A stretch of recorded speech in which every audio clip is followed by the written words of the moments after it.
Hello students, let's see this question. The question says the electronic configurations of four elements are given below. Arrange these elements in the correct order of magnitude without sign of their electron affinity.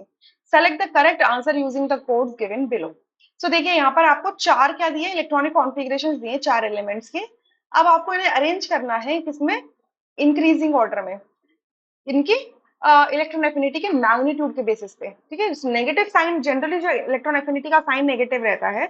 Electron affinity वो amount of energy होती है जब आप किसी isolated neutral gaseous atom की valence shell में एक electron add करवा देते हो. ठीक है, एक इलेक्ट्रॉन ऐड करवा देते हो तो यहाँ पर जनरली एनर्जी क्या होती है, रिलीज होती है. सो इस एनर्जी को हम बोलते हैं electron affinity. So major cases में रिलीज होती है तो नेगेटिव साइन आ जाएगा, बट फ्यू केसेस ऐसे हैं जिसमें ये एनर्जी अब्सॉर्ब की जाती है क्योंकि जब ये इलेक्ट्रॉन वैलेंस शेल में जाता है तो इंटर इलेक्ट्रॉनिक रिपल्शन होता है, तो उसको ओवरकम करने के लिए हमें खुद से कोई एनर्जी प्रोवाइड करनी पड़ जाती है.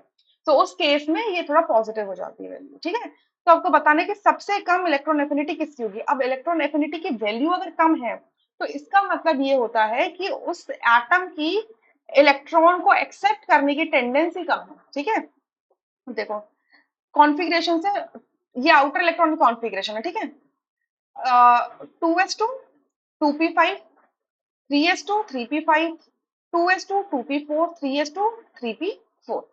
अब देखो यहाँ पर जो 2s2 2p5 है, अगर इसको एक इलेक्ट्रॉन मिल जाए तो ये 2s2 2p6 बन जाएगा. ये बन जाएगा 2s2 2p6, यानी कि फील्ड कॉन्फ़िगरेशन हो जाएगी, ऑक्टेट कंप्लीट हो जाएगा. इसी तरीके से 3s2 3p5 को भी एक इलेक्ट्रॉन मिल जाए तो ये हो जाएगा 3s2 3p6, ये भी फील्ड कॉन्फ़िगरेशन हो जाएगी. ठीक है, अच्छा. और उसके अगर यहाँ पर देखें 2s2 और 2p4 को, 2s2 और 2p4 को देखें तो, और 2s2 3p4 को देखें तो इन दोनों में अगर एक इलेक्ट्रॉन मिल गया तो आउटर इलेक्ट्रॉनिक कॉन्फ़िगरेशन जो है वो नोबल गैस कॉन्फ़िगरेशन अटेन नहीं कर पाएगी. अच्छा, तो इसका मतलब ये हो गया कि फर्स्ट और सेकंड की जो इलेक्ट्रॉन को गेन करने की टेंडेंसी होगी वो ज्यादा होगी इन कंपैरिजन टू थर्ड और फोर्थ में. अच्छा, अब थर्ड और फोर्थ में सबसे कम किसकी होगी. अब ये इलेक्ट्रॉन जो जाएगा वो 2p में जाएगा यहाँ पर थर्ड के केस में, एंड फोर्थ के केस में 3p में जाएगा. हमें पता है कि साइज है वो छोटा होता है 3p से, साइज और वाइटल का साइज छोटा होता है. तो 2p के अंदर क्या होगा, इलेक्ट्रॉनिक रिपल्शन होंगे, तो 2p की इलेक्ट्रॉन गेन करने की टेंडेंसी कम होगी. ठीक है, इन कंपैरिजन टू 3p. सो थर्ड के बाद आपके फोर्थ का नंबर आएगा. ठीक है, अब फर्स्ट और सेकंड में भी आपको सेम ही अंडरस्टैंडिंग रखनी है कि 2p का जो साइज है वो छोटा होता है 3p से.